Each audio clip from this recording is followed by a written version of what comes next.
Saying, "Good morning, vipers! You slithering, poisonous snakes!" Reminds me of a scene from Indiana Jones, where he could jump into this darkened hole that was full of snakes. And he was complaining to his buddy all the time, "I hate snakes." There's a friend of mine who posted that in the past couple of weeks, one of his co-workers found a 9-foot python in her, in their home, in their apartment. It had slithered from another neighbor's apartment, found a hole, and there it was. Now I know it's not a poisonous snake, but yeah, I'm with you. No thank you. John is clear. He's calling us all out. You brood of vipers, each and every one of you, and me too. He then goes on to say, every tree that does not bear good, which really means a beautiful goodness, good fruit is going to be cut down and thrown into the fire. Now, those of you who have a good green thumb know that pruning is an important thing for a bush or for a tree or whatever. Remember a guy in our church was going to prune all the bushes on the side of the church. He says, "Pastor, don't have a heart attack. They're going to look terrible." But when they came back after the pruning, they looked better and healthier than ever before. I don't think John's talking about pruning here. He said the axe is going to be laid right to the roots, man. He's cutting down that tree. No pruning here. He also tells us that the Messiah is going to gather wheat into the granary, which is a good thing. The wheat, the stuff we need, is going to be gathered up. But then he has to tell us that the chaff will be burned with unquenchable fire. Not just burned or thrown away or done away with, the unnecessary chaff, but in unquenchable fire. All I can say is, yikes. This is not the best of news to me. Enough already. It's Advent, the third Sunday. We're just at the pink candle. Doesn't that mean joy? And then Luke has the audacity to conclude this section of his gospel with these words. So then, with many other exhortations, John proclaimed the good news. Really? Are you kidding? Brood of vipers? Cut down and burned, unquenchable fire? I saw a post recently by a Lutheran clergy person who was complaining about the choice of John the Baptist's text for Advent. This person was saying, "Isn't that better for Lent?" What is going on here? Why these verses right now? Please, Luke, help us to better understand this good news. Well, we need to begin with the pervasive reality of evil. John is right.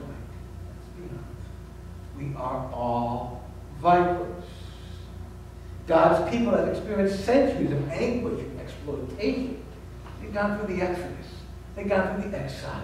Now they were occupied by Rome. They knew suffering and subjugation. They even knew slavery. They experienced the violence that is so common in the human condition.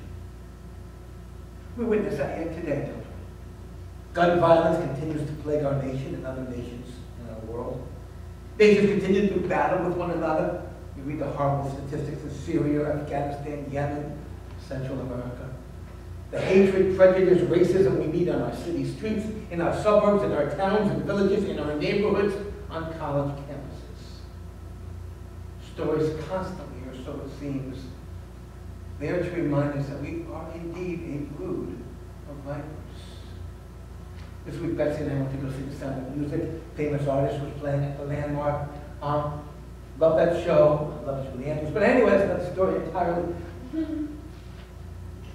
When the huge banners with the swastika were unfurled at that point in the show, I was horrified. Because a picture that for me was always something back in history has now become present and real again in our world today. Brood of vipers. A friend and I started a reading group this past summer. We're on our third book now, and I'll give a commercial for that reading group. we meet at the Dunkin' Donuts in the village of Liverpool. They have a beautiful meeting room there, and we're looking for others to join us. The book we're reading now is called Evicted, written by a Princeton sociologist. He did research in Milwaukee, Wisconsin, back in 2008, 2009. He lived in trailer parks. He lived in some of the poorest parts of the city for more than a year. And he did unbelievable research. The book, Evicted, won the Pulitzer Prize for nonfiction in 2016. It's a horrifying read. Because page after page after page, I learn about how we abuse one another.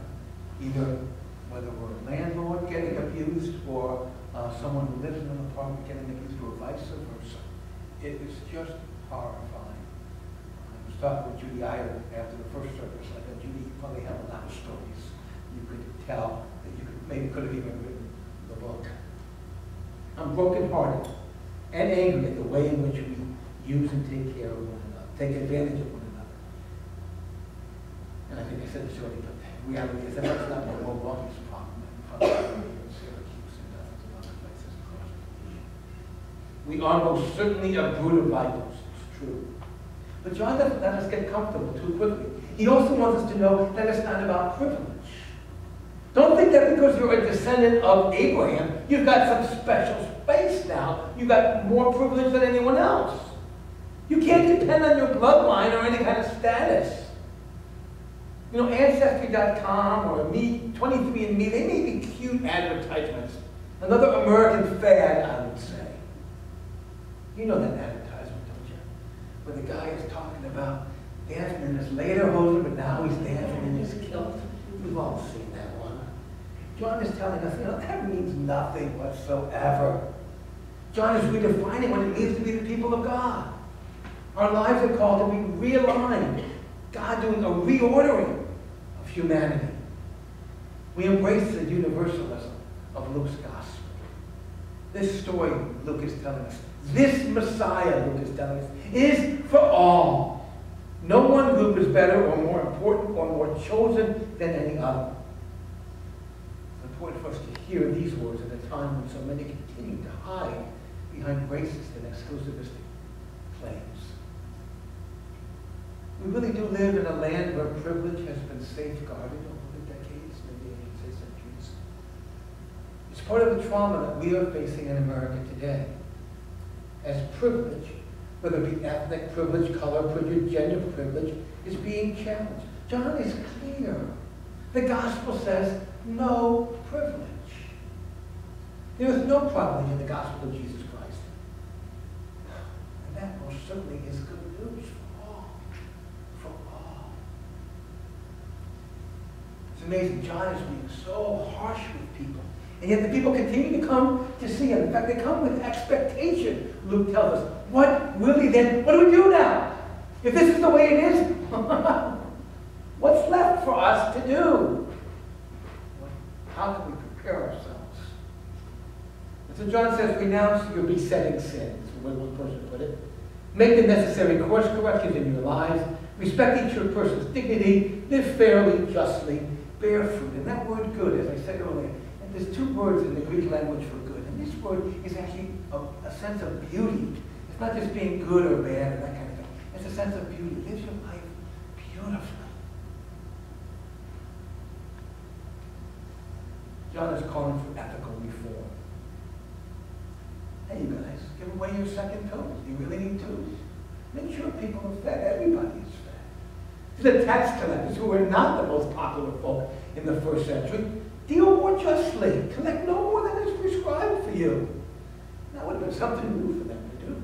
And the soldiers, who would have been invaders, who would have been even less popular than the tax collectors, he says, don't extort. Be satisfied with what your wages are. Stop victimizing the poor. So what does this say then to you and to me? As one person said, John is much easier than Jesus, who demands not that we just feed people. What's that? He says, we've got to take up our cross and follow him all the way to his death. John is telling us, do the simple stuff. Change your lifestyle. Avoid the sins of your profession. I'm old enough to say that Bob Dylan was one of my favorites growing up. And Bob Dylan wrote an album called Slow Train Coming. And in that album there was a song entitled You Gotta Serve Somebody. And the refrain was this: it may be the devil, or it may be the Lord, but you gotta serve somebody. And he goes through all kinds of things. You gotta serve somebody. Which is kind of what I think John the Baptist is telling us. Bear fruit that befits. Bear fruit that shows forth your repentance. And what is repentance? We talked about this last week. A reorientation of life. A change of behavior. A change in your mind. And let me suggest, and this is not original with me, that with repentance comes joy. It's not this thing where our faith is way down low and we're feeling anguished and horrible. With repentance, with changed behavior, there's joy. I'm in a new place now. I'm in a healthy place now. I'm in a life-living, life-giving place now. We know God's standards. Luke is most clear in his gospel about what this life looks like, this repentance. The Magnificat from chapter 1 of Luke, Mary's song. God has brought down the powerful from their thrones and lifted up the lowly. He has filled the hungry with good things and sent the rich away empty. This is God's great reversal. Heard in parables like the Good Samaritan and the waiting father, the prodigal son. Parables that are only told by Luke in his gospel. Luke is driving home a point about what it means to live in faithful obedience to God. This repentant lifestyle. In today's first lesson, the Apostle Paul also helps us more clearly articulate what this lifestyle looks like. And I read to you again from Philippians chapter 4. Rejoice in the Lord always. Again, I say rejoice. Let your gentleness, you know that gentleness? We don't see that much today, do we? Let your gentleness be known to everyone. The Lord is near. Don't worry about anything. I need that word for sure. But in everything, by prayer and supplication, with thanksgiving, let your request be made known to God.